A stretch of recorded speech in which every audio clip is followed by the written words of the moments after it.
AP news కి స్వాగతం.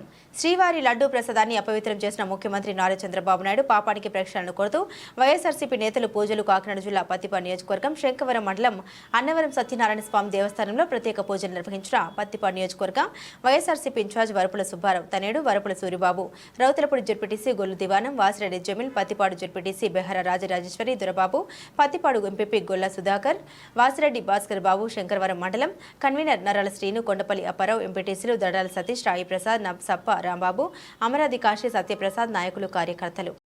అన్నవరం గ్రామంలో దేవాలయంలో పూజలు చేసి అందరినీ ప్రార్థించడం జరిగింది. దీనికి కారణం ఏంటంటే చంద్రబాబు నాయుడు గారు, ముఖ్యమంత్రి చంద్రబాబు నాయుడు గారు లడ్డూ మీద వ్యాఖ్యలు చేసి దాని పవిత్రతను దెబ్బతీశారు. అలాగే తిరుపతి వెంకటేశ్వర స్వామి ప్రతిష్టను కూడా దెబ్బతీసే వ్యాఖ్యలు చేశారు. ఏ విధమైన ఆధారాలు లేకుండా అకారణంగా జగన్ గారి మీద, ప్రభుత్వం మీద నిందలు మోపి వాళ్ళని ప్రతిష్టను దిగజార్చడానికి ప్రయత్నం చేశారు. అంతేకాకుండా భక్తుల మనోభావాలు కూడా దెబ్బతీశారు. అందుకని ఆయన చేసిన అపచారానికి రాష్ట్ర ప్రజల మీద ఆ దేవుడి ఆగ్రహం పడకుండా అపచారం ఆయనకే తగలాలి, ప్రజలకు ఏ విధమైన నష్టం కలగకూడదు. ఆయన చేసిన అపచారానికి చంద్రబాబు నాయుడు గారికి మాత్రమే తగలని చెప్పి ఈరోజు పూజలు చేయడం జరిగింది. అందుకని ఇక్కడికి వచ్చిన 50 మంది వైఎస్ఆర్సీపీ నాయకులకు, కార్యకర్తలకు విజ్ఞప్తి చేస్తున్నాను.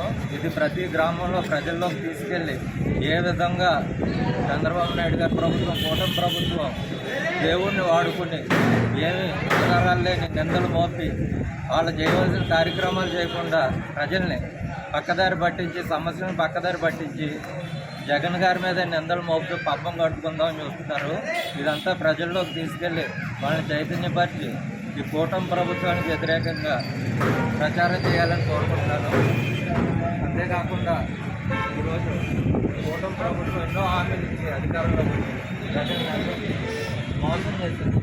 కానీ అవేమీ అమలు చేసే పరిస్థితి లేకపోవడంతో ఏదో ఒక సమస్య విజయవాడ వరదలను కూడా పక్కదారి పట్టించే విధంగా చేసి ఎవరికి ఏ విధమైన ముందు జాగ్రత్త చర్యలు తీసుకోకుండా వరదలు వచ్చిన తర్వాత సరైన వాళ్ళకి పునరావాసం కల్పించకుండా, వాళ్ళకి సహాయం చేయకుండా తాత్సారం చేసి వాళ్ళకి ఎంతో నష్టం కలిగించింది. ఇవన్నీ కూడా పక్కదారి పట్టించడం కోసం ఇప్పుడు వెంకటేశ్వర స్వామిని అడ్డం పెట్టుకుని ఆ సమస్యను పక్కదారి పట్టించడానికి ప్రయత్నం చేస్తుంది. ఇదంతా రాష్ట్ర ప్రజలు గమనించి కూటమి ప్రభుత్వానికి సరైన సమయంలో తగిన బుద్ధి చెప్తారని కోరుకుంటున్నాను. అందరికీ నమస్కారం. జై జగన్.